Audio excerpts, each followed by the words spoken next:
Hello everyone, welcome back to my channel. आज हम आपके साथ डिस्कस करेंगे बीएड सेकेंड ईयर के माइक्रो टीचिंग के लेसन प्लान्स। तो आज सबसे पहले हम स्टार्ट करने वाले हैं प्रस्तावना कौशल के साथ। टॉपिक रहेगा पाचन तंत्र। लेकिन उससे पहले हम लेसन प्लान को स्टार्ट करें, मैं आपके साथ एक चीज़ शेयर करना चाहूँगी जो कि है लेसन प्लान का पूरा प्रारूप। प्रस्तावना कौशल की बात करें, अगर हम प्रस्तावना कौशल की बात करें तो इसको 2 पेजेस में कंप्लीट किया जा सकता है। जैसे कि आप लोग देख सकते हैं 2 पेजेस में।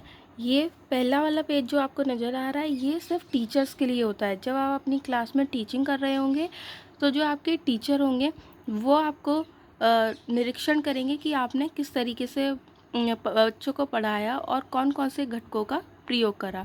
तो सबसे पहले हम निरीक्षण अनुसूची को देख लेते हैं, जिसमें कि 4 कॉलम बनेंगे। प्रस्तावना कौशल की बात करें तो इसमें हमें 2 निरीक्षण सूचियां बनानी होती हैं, जैसे कि आप देख सकते हैं। तो सबसे पहले हम पहली अनुसूची की बात करते हैं।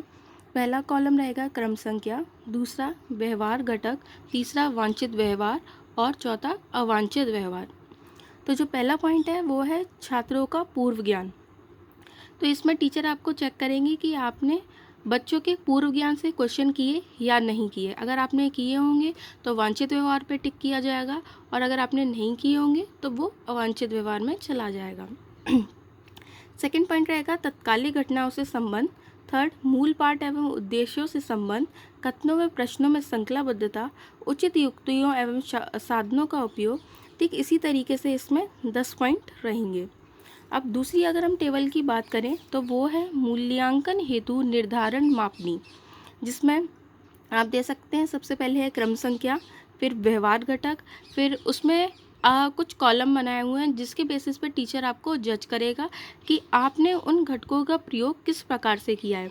आपने अत्यंत क्षीण किया है, बहुत क्षीण किया है, क्षीण, औसत, अच्छा, बहुत अच्छा और उत्तम। तो सबसे पहले हम देख लेते हैं छात्रों का पूर्व ज्ञान।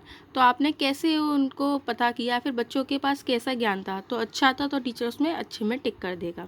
तत्कालिक घटनाओं से संबंध, अगर जो भी टीचर को लगेगा आपने जिस भी हिसाब से उसका यूज़ किया है टीचर उस पर टिक कर देगा।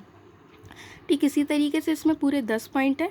फिर उसके नीचे आएगी पर्यवेक्षक टिप्पणी और पर्यवेक्षक के हस्ताक्षर। पर्यवेक्षक वही टीचर है जो आपको पीछे बैठ कर के क्लास में जज कर रहा होगा।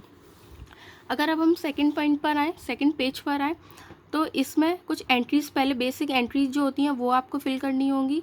पहले दिनांक, जो भी दिनांक में आप लेसन प्लान को अपनी क्लास में पढ़ा रहे हैं वो। कक्षा, क्योंकि ये माइक्रो टीचिंग के प्लान से तो ये आपको अपनी कक्षा में ही पढ़ाने होते हैं, इसलिए कक्षा में यहाँ डाला गया है समकक्ष। फिर कौशल, कौन सा कौशल आप पढ़ा रहे हैं। फिर विषय, कौन सा विषय आप पढ़ाएंगे। विषय में भी प्रकरण मीन्स टॉपिक, टॉपिक क्या है आपका, कौन से चक्र में आपने पढ़ाया है, कालांश कितने मिनट का था यानी कि 6 मिनट्स का।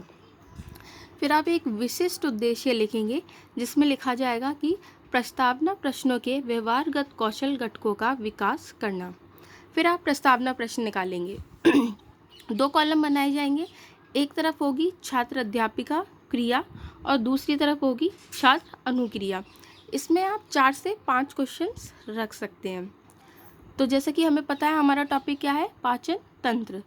तो बच्चे से सबसे पहले आप पूछेंगे मानव को कार्य करने के लिए किसकी आवश्यकता होती है। तो बच्चे जवाब देंगे कि मानव को कार्य करने के लिए ऊर्जा की आवश्यकता होती है आपका। अच्छा, प्रस्तावना कौशल में एक जो पॉइंट याद रखने की ज़रूरी है वो ये है कि जो बच्चे आंसर देंगे उसी आंसर से दूसरा क्वेश्चन बनेगा। तो अब जैसे कि बच्चों ने आंसर दिया कि ऊर्जा की आवश्यकता होती है, तो अब आपका दूसरा क्वेश्चन होगा कि मानव को ऊर्जा किससे प्राप्त होती है। तो बच्चे जवाब देंगे भोजन से ऊर्जा प्राप्त होती है। अब बच्चों का आंसर आया भोजन, तो अब तीसरा क्वेश्चन जो है वो भोजन के ऊपर होगा। मानव के भोजन का पाचन किस में होता है। तो बच्चे जवाब देंगे पाचन तंत्र में। अब चौथे क्वेश्चन पे समस्या निकल आएगी, तो आप पूछेंगे मनुष्य के पाचन तंत्र के बारे में आप क्या जानते हैं। तो इस पर बच्चे निरुत्तर हो जाएंगे, यानी कि बच्चों को इसका जवाब नहीं पता होगा, और यही आपका फिर टॉपिक हो जाएगा जिसे आप अपनी क्लास में पढ़ाने वाले हैं। फिर आप एक शिक्षक कथन देंगे, भोजन के जटिल पदार्थों को सरल में बदलना, क्योंकि अभी ये एक समस्या निकल आई कि हमें क्या पढ़ाना है। तो अब बच्चों को समझाना पड़ेगा कि है क्या ये। तो आप शिक्षक कथन जाएगा कि भोजन के जटिल पदार्थों को सरल में बदलना पाचन कहलाता है तथा जो तंत्र ये कार्य करता है पाचन तंत्र कहलाता है। उसके बाद जब हमने शिक्षक कथन दे दिया तो उद्देश्य कथन आएगा कि आज हम लोग पाचन तंत्र के बारे में अध्ययन करेंगे। और जब हम ये बोल देंगे उद्देश्य कथन कि आज हम लोग पाचन तंत्र के बारे में अध्ययन करेंगे, तब आप ब्लैक बोर्ड पर जाकर के एंट्री कर देंगे प्रकरण में कि पाचन तंत्र। उससे पहले आपको अपना टॉपिक नहीं लिखना है। जब तक आप बच्चों से प्रस्तावना नहीं निकलवा लेते हैं तब तक बोर्ड पर आपको टॉपिक नहीं लिखना है। उद्देश्य कथन देने के बाद आप बोर्ड पर टॉपिक लिख सकते हैं।